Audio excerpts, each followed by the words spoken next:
Allez-y. Alors, bienvenue à ce culte conjoint. Encore ce matin, ce dimanche 14 février, ce culte conjoint de l'Assemblée Vie Nouvelle de Beauce-Bellechasse et de l'Église Centre-Vie Abondante de Montmagny. Vu que les rassemblements pour les cultes, pour les lieux de culte demeurent encore à un maximum de 10 personnes seulement, alors nous continuons donc, pour l'instant, la tenue de nos cultes conjoints sur Zoom. Entre-temps, nous vous encourageons tout de même de continuer à respecter toutes les mesures à suivre pour limiter la contagion et de continuer à prier le Seigneur qui nous donne sa grâce à travers ces moments qui peuvent être vraiment difficiles pour certains. Évidemment, même si nos églises demeurent encore sur pause, la vie de nos églises se poursuit quand même, mais d'une manière différente. Alors, vous pouvez vous inscrire pour vous joindre à nos rencontres sur Zoom en nous transmettant vos adresses courriels pour recevoir le lien pour vous connecter à nos rencontres en direct en ligne. Si les heures de réunion ne vous conviennent pas, nous continuons tout de même à diffuser les enregistrements de nos rencontres sur Facebook, sur YouTube et sur le site web de chacune de nos églises respectives pour que vous puissiez les suivre au moment qui vous convient le mieux. Concernant vos dîmes et vos offrandes, il y a plusieurs façons de nous faire parvenir vos dîmes et vos offrandes. Pour plus d'informations à ce sujet, veuillez communiquer avec le bureau de l'Église ou avec les responsables de l'Église que chacun de vous fréquentez pour remettre vos dîmes et vos offrandes. Maintenant, la prochaine rencontre sur la guérison divine et la délivrance avec Pasteur Corneille sur Zoom se tiendra cette semaine, ce vendredi 19 février à 19h30. Pour recevoir le lien pour vous connecter à la rencontre sur Zoom, faites-nous parvenir votre adresse courriel en communiquant avec Karine ou avec le bureau de l'Église. Si vous êtes de l'Église de Montmagny, nous pourrons ainsi transmettre votre courriel à Karine pour que vous soyez inscrit pour nous rejoindre sur cette rencontre sur Zoom. Une dernière chose aussi avant de passer à la parole de Dieu ce matin, une dernière chose qui concerne les grâces de Dieu que Dieu nous accorde maintenant en Jésus. Vous avez sûrement ceux qui suivent l'Église Centre-Vie Abondante, particulièrement vu sur nos différentes plateformes sur Facebook, les nouvelles concernant le petit Ethan qui est revenu à la vie après avoir été trouvé mort. Il a été trouvé mort qui est flottant dans la piscine de ses parents David et Sylvie qui résident maintenant à l'île de la Réunion. Alors, merci pour ceux qui ont été mis au courant de cette histoire et qui ont prié pour le petit Ethan. Après un court séjour à l'hôpital et suite à des examens conduits par les médecins, le petit Ethan est bien en vie et se porte maintenant très bien, malgré qu'on l'a vraiment retrouvé inanimé, qu'on l'a retrouvé sans vie flottant dans la piscine. Alors, on peut rendre grâce à Dieu pour ce miracle de résurrection à la vie physique. Et en ce jour de la Saint-Valentin, je crois que c'est important de souligner cet amour de Dieu que nous connaissons, qui nous est témoigné en Jésus. Comme vous savez, le verset de Jean 3,16 nous dit « En effet, Dieu a tant aimé le monde. » Et on pourrait dire que Dieu a tant aimé David et Sylvie, ou même Dieu a tant aimé le petit Ethan qu'il a donné son Fils unique afin que quiconque croit en lui ne périsse pas, mais ait la vie éternelle. Alors, bon dimanche matin. Continuez à prier et attendez-vous à recevoir de Dieu tout son amour et à recevoir de Dieu toute la manifestation de sa grâce que l'on trouve maintenant en Jésus-Christ qui nous a été donnée afin que personne de ceux qui croient en Dieu ne périsse, mais qu'on ait tous ensemble la vie éternelle et comme le petit Ethan, même la vie que Dieu nous accorde en ce monde selon son plan de vie pour chacun de nous. Je vais maintenant inviter Sylvie à partager le message que le Seigneur a placé sur son cœur pour ce matin, pour nos deux églises, à l'occasion particulièrement de ce dimanche de la Saint-Valentin. Comme je vous l'avais dit la dernière fois, Sylvie ne prêche pas souvent. Elle était un peu nerveuse, mais je crois qu'elle a commencé à prendre goût, à recevoir des messages de Dieu et à le partager avec nous tous. Et je suis vraiment ravi de voir que Dieu a pu placer un message pour elle, pour nos deux églises ce matin, à l'occasion de ce dimanche de Saint-Valentin. Alors, j'invite tout de suite Sylvie à prendre la place ici pour nous partager ce message de la parole de Dieu.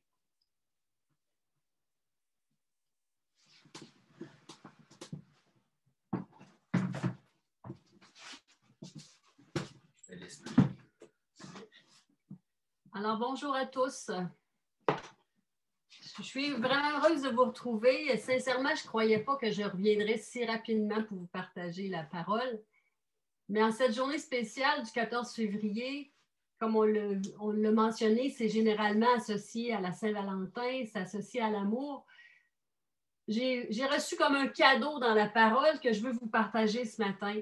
Puis je veux vous présenter vraiment le cadeau que Dieu a pour nous, que j'ai découvert cette semaine. J'ai intitulé mon message « Une invitation à découvrir le package deal ». Vous m'excuserez pour l'anglicisme, mais j'ai cherché et je n'ai pas trouvé de mots en français qui pouvaient vraiment représenter comment je le vivais, tellement qu'il y avait de bonnes choses dans ce que je recevais du Seigneur. Alors, ce matin, nous allons regarder ensemble un passage qui nous rapporte la prière de l'apôtre Paul pour les Éphésiens, puis dans lequel c'est très intéressant de remarquer, comme nous dit Warren Wiersbe dans son livre « Soyez riches », dans sa prière, Paul, il ne demande pas à Dieu de leur donner ce qu'ils n'ont pas, mais plutôt il demande à Dieu de leur révéler ce qu'ils ont. Si vous voulez bien, premièrement, j'en ai besoin moi-même. Merci à Pasteur Dominique d'avoir tout préparé nos cœurs dans la louange, mais on a besoin encore une fois de s'adresser au Seigneur, d'offrir ce temps dans la prière pour recevoir ce qu'on a de lui. Alléluia. Amen. Mon Dieu, ce matin, on se place à tes pieds. On désire prendre un temps avec toi, comme Marie, la sœur de Lazare, qui avait choisi la bonne part. Sois, Seigneur, de s'asseoir à tes pieds puis d'entendre ce que tu avais à lui dire. Seigneur, tu connais toute l'agitation de nos esprits, combien on est souvent agité comme Marthe, et que même en lisant ta parole, en écoutant une prédication, nos pensées vont dans toutes les directions, à gauche, à droite, et on n'est pas vraiment attentif. Seigneur, ma prière ce matin, je te demande de venir à notre secours, pour que nos pensées soient gardées en toi, afin qu'on puisse découvrir le package deal et de recevoir tout ce que tu as pour nous, Seigneur. Amen. Amen. Amen. Alors, si vous voulez bien prendre votre Bible, on va lire ensemble Éphésiens chapitre 1, les versets 17 à 23. Éphésiens chapitre 1, versets 17 à 23. Je prie que le Dieu de notre Seigneur Jésus-Christ, le Père de gloire, vous donne un esprit de sagesse et de révélation qui vous le fasse connaître. Je prie qu'il illumine les yeux de votre cœur pour que vous sachiez quelle est l'espérance qui s'attache à son appel, quelle est la richesse de son glorieux héritage au milieu des saints et quelle est l'infinie grandeur de sa puissance qui se manifeste avec efficacité par le pouvoir de sa force envers nous qui croyons. Cette puissance, il l'a déployée en Christ, qu'il l'a ressuscité et l'a fait asseoir dans les lieux célestes, au-dessus de toute domination, de toute autorité, de toute puissance, de toute souveraineté et de tout nom qui peut être nommé, non seulement dans le monde présent, mais encore dans le monde à venir. Il a tout mis sous ses pieds et il l'a donné pour chef suprême à l'Église, qui est la plénitude de celui qui remplit tout en tous. Amen. Amen. Ça, c'est la prière de l'apôtre Paul. C'est toute une prière. Premièrement, ce passage nous donne une démonstration de la foi de Paul en la prière. Paul, c'est un modèle pour nous dans sa relation avec Dieu. Il connaît celui à qui il parle. Il sait, ou du moins il a une bonne idée de ce qu'il peut demander au Seigneur, tout en demeurant dans sa volonté. Cette prière est remplie de bénédictions que le Seigneur a pour nous. Et comme vous avez sûrement déjà entendu, le ciel il est rempli de bénédictions que Dieu veut nous donner, mais qu'on ne prend jamais. C'est là, c'est disponible pour nous, c'est même réservé pour nous, mais on ne le sait pas, ou on ne les voit pas, ou bien on ne prend pas le temps de s'y approprier. Alors, ce matin, je vais vous inviter à le découvrir avec moi, le cadeau que Dieu a pour nous, le package deal. En d'autres mots, c'est ce qui nous est offert avec notre conversion, quand nous sommes devenus enfants de Dieu, co-héritiers avec Christ et quand on marche avec lui. Et c'est beaucoup plus qu'une boîte de chocolat ou des fleurs ou une cravate qu'on peut vous offrir à la Saint-Valentin. Oui, Dieu nous aime, et encore plus, Dieu est amour. Amen. Amen. Alors, pour ma part, moi, je lis la Bible depuis bientôt 35 ans. Et dans ce passage-là, il y a juste une partie du passage qui avait retenu mon attention. C'est quand ça dit que vous sachiez quelle est l'espérance qui s'attache à son appel. Mais dans mon cheminement cette semaine, ce que j'ai vraiment reçu, c'est que j'ai découvert que ce passage nous présente 6 joyaux que le Seigneur a en réserve pour chacun de ses enfants. Et c'est ça que je veux qu'on regarde ensemble, les 6 joyaux que le Seigneur a pour nous. Amen. Premièrement, ça dit, il prie qu'on ait un esprit de sagesse et de révélation qui vous le fasse connaître. L'apôtre Paul, il ne demande pas moins dans sa prière pour nous que qu'est-ce que Jésus a. Si vous tournez avec moi dans Ésaïe 11, verset 2, on lit « L'Esprit de l'Éternel reposera sur lui, esprit de sagesse et de discernement. » Et Paul prie un esprit de sagesse et de révélation pour nous. Dieu, ton Papa céleste, t'a donné aussi à toi son esprit, comme Pasteur Dominique a dit ce matin dans la louange. La Bible dit que tu es le temple du Saint-Esprit. Dans le livre de 1 Corinthiens, chapitre 3, verset 16, on peut lire « Ne savez-vous pas que vous êtes le temple de Dieu et que l'Esprit de Dieu habite en vous? » Et dans le même livre, c'est pas assez de l'avoir dit une fois, ça le répète au chapitre 6 et au verset 19, ça dit « Ne savez-vous pas? Votre corps est le temple du Saint-Esprit qui est en vous et que vous avez reçu de Dieu. » Ce passage se rapporte bien sûr à toute l'importance de réaliser notre besoin de sanctification. Notre corps ne nous appartient plus car on a été racheté à un grand prix. Mais ça nous dit aussi que par la nouvelle naissance, nous avons reçu le Saint-Esprit. Il est à l'œuvre en nous. Dans Jean 14, 26, on peut lire que le Saint-Esprit nous enseigne toutes choses et nous rappelle ce que Jésus a dit. Et je n'approfondirai pas davantage ce matin là-dessus, mais on peut aller encore plus loin et être baptisé du Saint-Esprit, revêtu de sa puissance. On a tout ça dans le Seigneur. Puis c'est spécial ce matin, avec Pasteur Dominique, on a chanté la parole, puis ce matin, j'ai l'impression dans mon message, c'est que j'ai presque pas de phrase, c'est que je lis la parole tellement elle est riche et tellement elle nous en apporte. Puis c'est là que je vois le premier cadeau. On a reçu tout ce qui est nécessaire pour avancer dans la sagesse et la révélation divine, pour marcher dans les voies de Dieu pas à pas et pour le connaître davantage. Puis ce premier cadeau-là, d'avoir reçu toute la sagesse, la révélation, c'est accompagné d'un extra. Car plus on connaît Dieu, plus on découvre c'est quoi la vie éternelle. J'aimerais que vous tourniez avec moi, qu'on prenne vraiment le temps de lire un petit verset de plus. Jean 17, verset 3. Je prends quelques secondes qu'on puisse prendre le temps d'ouvrir votre parole. Ça dit, « Or, la vie éternelle, c'est de te connaître, toi, le seul vrai Dieu et celui que tu as envoyé, Jésus-Christ. » Amen. En d'autres mots, plus on connaît Dieu et Jésus, plus on goûte à la vie éternelle, plus on la vit. Et ce n'est pas pour plus tard. Tu sais, ça ne dit pas quand on connaît Jésus, quand on est nouveau, qu'on va avoir la vie éternelle. C'est qu'on l'a maintenant. On y goûte maintenant. Ce n'est pas pour plus tard, ce n'est pas pour après la mort, mais c'est dès aujourd'hui, dans notre vie au quotidien, à chaque instant. C'est notre premier cadeau. Ensuite, on lit Je prie qu'il illumine les yeux de votre cœur pour que vous sachiez quelle est l'espérance qui s'attache à votre appel. Comme vous le savez sûrement, la marche chrétienne, on le dit, c'est un combat. Alors, c'est très important de voir plus loin que le bout de notre nez. Pourquoi on doit connaître, ça dit qu'on sache quelle est l'espérance qui s'attache à son appel, on doit le connaître. Mais ça dit savoir quelle est l'espérance qui s'attache à son appel.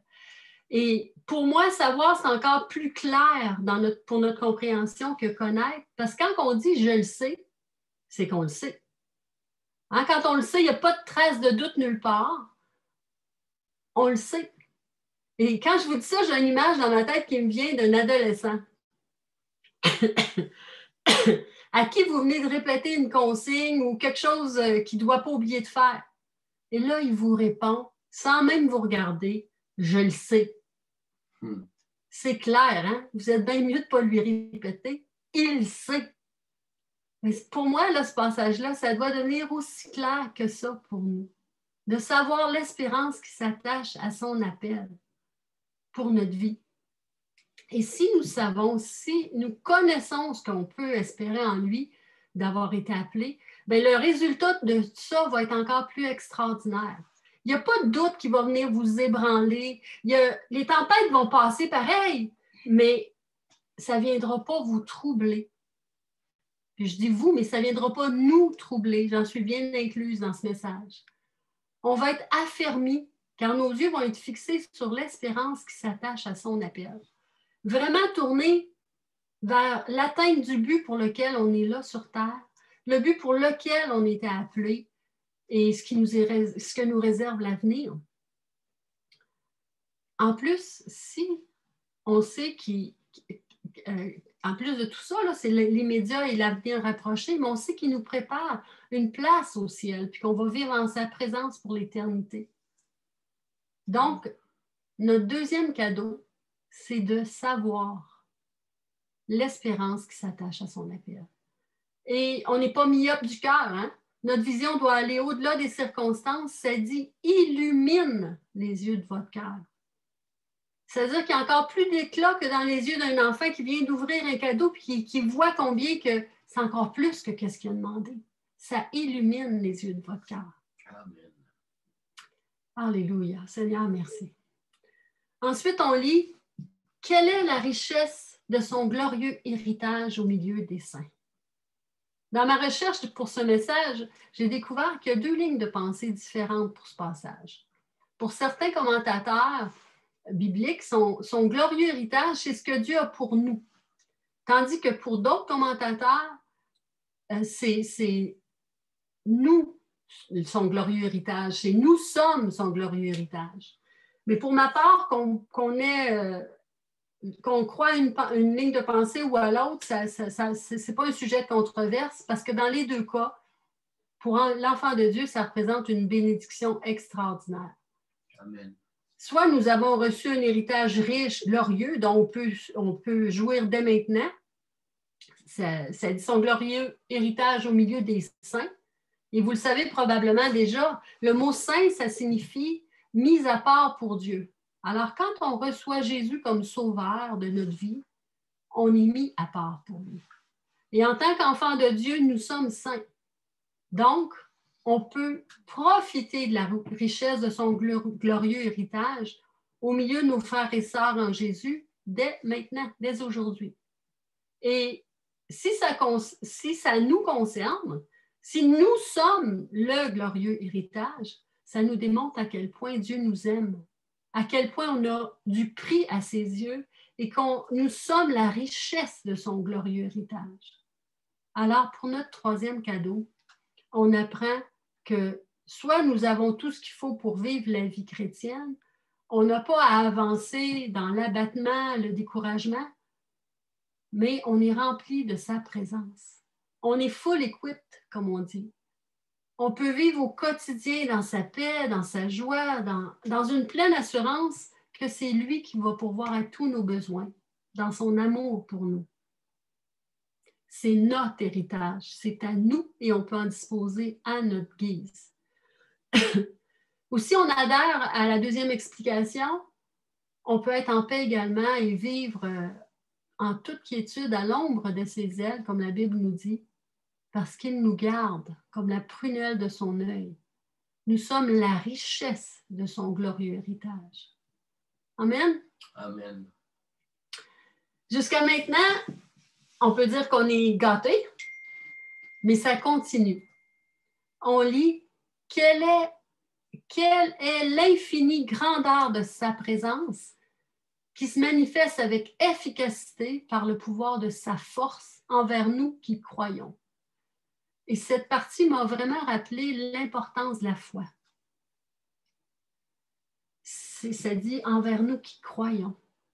Si on se rapporte au temps biblique, les chrétiens n'avaient plus de structure pour leur foi. Leur base était là, mais l'application était nouvelle, tout était nouveau. Ils ne devaient plus s'accrocher au passé ni aux traditions. Parce que le peuple juif, le peuple élu de Dieu, fils d'Abraham, s'était toujours affairé aux Écritures, de la Torah, au rouleau de la loi.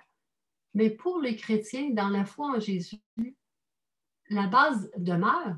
Mais pour la suite, tout ce qu'ils ont, c'est des lettres qui se promènent d'une église à l'autre, qui circulent d'une église à l'autre pour les garder dans la foi et l'espérance, dans leur nouvelle relation avec Dieu, pour ne pas retourner en arrière.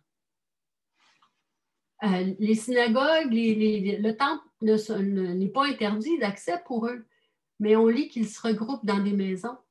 Ça a dû être assez déstabilisant. Il n'y en avait plus de repères. Plein de choses avaient changé. Pour nous, aujourd'hui, c'est tout le contraire. La Bible est disponible. C'est un recueil de merveilleux, 66 livres qui nous rapportent la parole de Dieu, le message de Dieu. C'est simple, on a seulement à la lire, c'est accessible, c'est là. On a l'Église, on a les pasteurs, on a les enseignants, les évangélistes, des formations bibliques, puis on a tout à profusion. Il y en a plus à notre disposition que jamais on pourrait tout utiliser. C'est tout là à notre portée. Pourtant, on a une connaissance très limitée, en tout cas si je parle pour moi, on a une connaissance très limitée pour connaître la grandeur de la puissance du Seigneur. Mais d'un autre côté, je me dis, une chance, heureusement, parce que si on connaissait son infinie grandeur, c'est qu'elle ne serait pas infinie. Mais on doit travailler à la découvrir. Notre Dieu est toujours à l'œuvre dans chacune de nos vies. Mais notre méconnaissance, ça limite ses interventions. On doit travailler à connaître toute sa puissance. Ça dit, il est tout puissant. Pas à moitié, pas très puissant, mais tout puissant. Ça dit que sa puissance se manifeste de manière efficace par le pouvoir de sa force envers nous qui croyons. J'ai une petite question pour vous. Est-ce que vous avez vu la manifestation de sa puissance dans votre vie dernièrement? Moi, je peux répondre pas assez. Ou peut-être, si vous vivez juste une routine avec Jésus. Si on revient au temps biblique, on doit se rappeler que les Juifs attendaient déjà un sauveur qui viendrait les libérer. Et les chrétiens avaient reconnu que Jésus, c'était lui le sauveur tant attendu. Mais on le sait, la situation ne s'est pas déroulée comme prévu. Jésus a été crucifié, il est mort. J'essaie parfois d'imaginer comment ça a dû être épouvantable. La mort, c'est toujours triste. Quand on perd quelqu'un qu'on aime, on est abattu, ébranlé, on perd nos repères.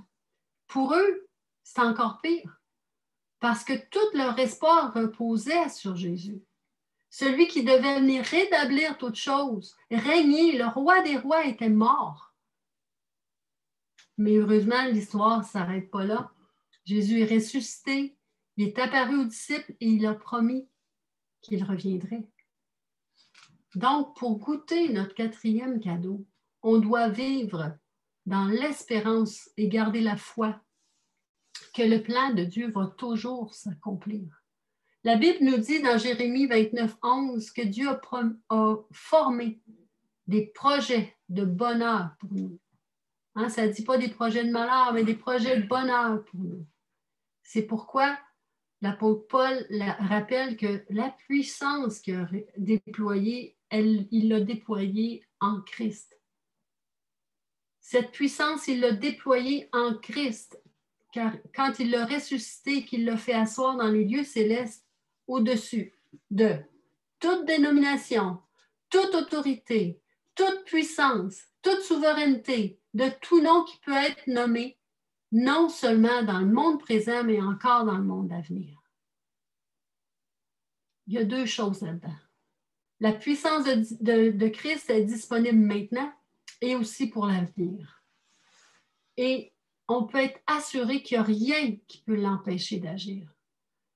J'ai levé les doigts un par un tellement c'est une énumération extraordinaire. Il est au-dessus de toute dénomination, toute autorité, toute puissance, toute souveraineté et tout nom. C'est pas compliqué. Il est au-dessus de tout. Fait qu'on peut se confier en lui là, dans une paix extraordinaire et développer notre foi dans sa puissance. Parce que ça va bien au-delà de ce qu'on peut concevoir. Éphésiens 3, verset 20 nous dit « Or à celui qui peut faire par la puissance qui agit en nous, infiniment au-delà de ce que nous pensons. » C'est le Seigneur là, de qui on parle. C'est celui qui peut faire au-delà par la puissance qui agit en nous, au-delà de ce qu'on demande ou ce qu'on pense. Alors, notre cinquième cadeau, c'est sa puissance. Jésus a plus pour nous. Il désire nous l'offrir. Tout ce qu'il y a, là, il désire nous l'offrir, mais il y a plus que ce qu'on peut demander. Fait que demander plus, croire plus, espérer plus. Sa puissance agit en nous. Et finalement, le sixième joyau, il, en parlant de Dieu le Père, a tout mis sous ses pieds, sous les pieds de Jésus. Alors, Dieu le Père a mis sous les pieds de Jésus, tout sous les pieds de Jésus. Il l'a donné pour chef suprême à l'Église qui est son corps, la plénitude de celui qui remplit tout en tous. C'est rien de moins que tout en tous. Ça signifie qu'il n'y a rien qui va manquer et qu'il n'y a personne qui va être oublié. C'est tout en tous. Amen. Il n'y a rien de plus clair. En Jésus, on a tout et c'est pour tous ceux qui mettent leur confiance en lui. Il désire agir dans nos vies. Tout ce qu'il faut, c'est qu'on se confie en lui. En d'autres mots, la balle est dans notre camp. Je ne sais pas pour vous, mais pour moi, je dois aller bien au-delà de ma compréhension actuelle. Dieu veut plus pour moi et pour toi. Il désire vraiment nous combler et c'est pour tous. Donc, c'est pour toi ce matin. La balle est dans ton camp, comme j'ai dit tantôt. Est-ce que ça t'intéresse? Il y a un commentaire que j'ai lu en faisant ma recherche de pasteur Regina Mueller qui mentionnait que pour ce passage-là là, d'Éphésiens 1, ça prend du souffle pour le lire. Alors, je vais vous inviter à prendre une grande respiration, puis de relire ce passage-là, puis de découvrir le package deal, le beau cadeau que le Seigneur nous offre. Et pas seulement à la Saint-Valentin, hein, mais pour chaque jour de notre vie. Amen. Mais tu n'as peut-être jamais entendu parler de Jésus de cette façon. Si c'est le cas, arrête-toi maintenant. Ferme les yeux et répète après moi cette simple prière. Je t'invite à prier avec moi. Seigneur, je désire te connaître et je veux recevoir tout ce que tu as pour moi. Je reconnais, Seigneur, que j'ai péché et que j'ai vécu ma vie sans tenir compte de toi. J'ai vécu ma vie sans toi jusqu'à maintenant. Je te demande pardon, Seigneur. Et je désire remettre ma vie entre tes mains. Je t'invite à venir dans ma vie, Seigneur. Merci, mon Dieu, pour ton amour. Merci d'avoir donné ta vie pour moi. Merci, Seigneur. Amen. Amen. Ou ça se peut aussi que tu sois comme moi et que tu marches avec le Seigneur depuis un bon moment, mais tu n'as jamais réussi à goûter à la plénitude qu'il y a pour toi. Toi aussi, je t'invite à t'arrêter. À t'arrêter comme on a parlé au début, comme Marie a fait, la sœur de Marthe. Assis-toi au pied de Jésus. Viens goûter à sa présence et reçois ce qu'il veut t'offrir. Mais arrête-toi. On va prier ensemble, si tu veux bien. Seigneur, viens et remplis-moi de ta présence, de ton Saint-Esprit, Seigneur. Et que ton Saint-Esprit m'enseigne et me rappelle toutes choses, afin que je puisse vivre dans la sagesse et la révélation chaque jour de ma vie, Seigneur. Mon Dieu, que les yeux de mon cœur s'illuminent pour que je sache quelle est l'espérance qui s'attache à ton appel. Que je puisse goûter la richesse de ton glorieux héritage et à ta puissance dans ma vie dès maintenant, au milieu de mes frères et sœurs en Jésus-Christ. Tout est accompli en toi, Seigneur. Tu es tout en tous. Seigneur, viens prendre la place qui te revient dans mon cœur et que je vive la vie pour toi, la vie que tu as pour moi, Seigneur. Prends toute la place, oh Dieu. Alléluia, que je découvre et que je déballe ce cadeau et que je le vive, Seigneur Dieu, en te connaissant davantage à chaque jour. Merci, Seigneur. Amen. Amen. Alors voilà, soyez bénis.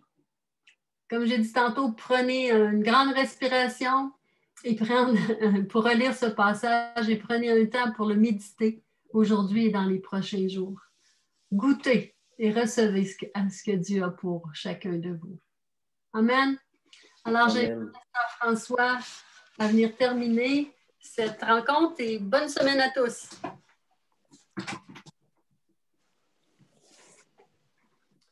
Alors, merci Sylvie, pour ce partage de la parole ce matin.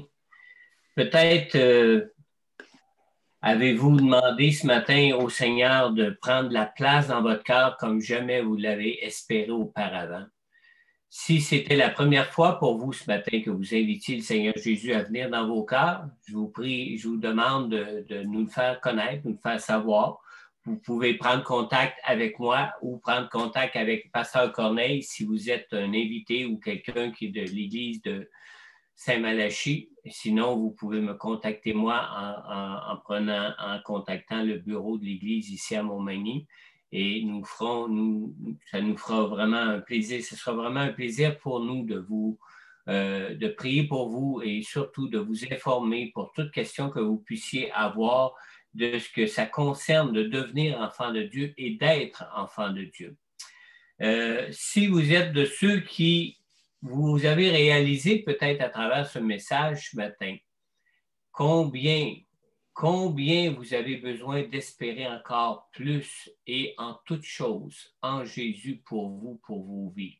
Si vous aimeriez en parler, si vous aimeriez peut-être partager avec nous, avec Pasteur Corneille ou avec moi, de ce qui peut vous empêcher de placer toute votre espérance vraiment en Jésus, toutes les difficultés peut-être que vous pouvez rencontrer dans vos vies pour garder toute votre espérance en Jésus. N'ayez pas crainte de nous partager afin qu'on puisse en parler ensemble, afin qu'on puisse aussi prier pour vous. Et prenez contact avec Pasteur Corneille ou prenez contact avec moi. Ça va nous faire un plaisir vraiment de pouvoir marcher avec vous dans ces combats que vous pouvez peut-être avoir dans vos vies pour vous soutenir dans ces combats, comme le Seigneur lui-même cherche à être avec vous et à vous soutenir aussi dans vos combats. Alors, je vous dis à tous et à chacun, bon dimanche de la Saint-Valentin. Et surtout, rappelez-vous qu'on vous aime. On vous aime beaucoup, mais rappelez-vous par-dessus toute autre chose que non seulement nous, on vous aime, mais le Seigneur Jésus vous aime d'un amour qui est intarissable, d'un amour, cet amour qui nous a manifesté en venant mourir lui-même à la croix pour nous, pour que nous puissions être sauvés, pour que nous puissions être des enfants de Dieu et surtout pour que nous puissions être comblés en toutes choses dans nos vies. Alors, soyez comblés de cet amour. Prions pour terminer. Seigneur, notre Dieu, merci de toutes tes grâces, Seigneur. Merci que nous soyons ton héritage. Merci que tu nous donnes un héritage en toi que nous ne pourrions pas avoir sans ton Fils Jésus, Père. Seigneur, notre Dieu, merci aussi pour ton Saint-Esprit. Comme ça a été mentionné, Seigneur Dieu, à plus d'une reprise ce matin, Seigneur. Combien nous avons besoin de ta présence, combien nous avons besoin de ton Saint-Esprit en nous, Seigneur Dieu, pour qu'on puisse voir et qu'on puisse, Seigneur Dieu, non seulement voir, mais qu'on puisse voir cette espérance que nous avons en toi et combien nous avons besoin d'espérer toutes choses de toi pour s'attendre de toi et recevoir de toi, Seigneur. Seigneur, merci de toutes ces grâces que nous avons en toi, Seigneur Jésus. Père, merci de toutes ces grâces, Seigneur Dieu, que tu as bien voulu dans ton amour pour nous donner en Jésus-Christ, Seigneur. Seigneur, viens, Seigneur Dieu, remplir et prendre toute la place qui te revient dans nos cœurs, Seigneur, et qu'on puisse ainsi, Seigneur Dieu, connaître cette pleine présence de toi, par ton Saint-Esprit en nous, en toutes choses dans nos vies, Seigneur. Et merci pour cet avenir glorieux que tu nous réserves à chacun de nous et pour la vie éternelle que tu nous donnes en Jésus-Christ. En Jésus, Père, nous te prions. Et on peut tout dire Amen. Amen. Que Dieu vous mène à vous personnellement dans vos vies, ton amour pour vous. Dieu vous garde. À dimanche prochain. Bye bye. Merci, Pasteur François.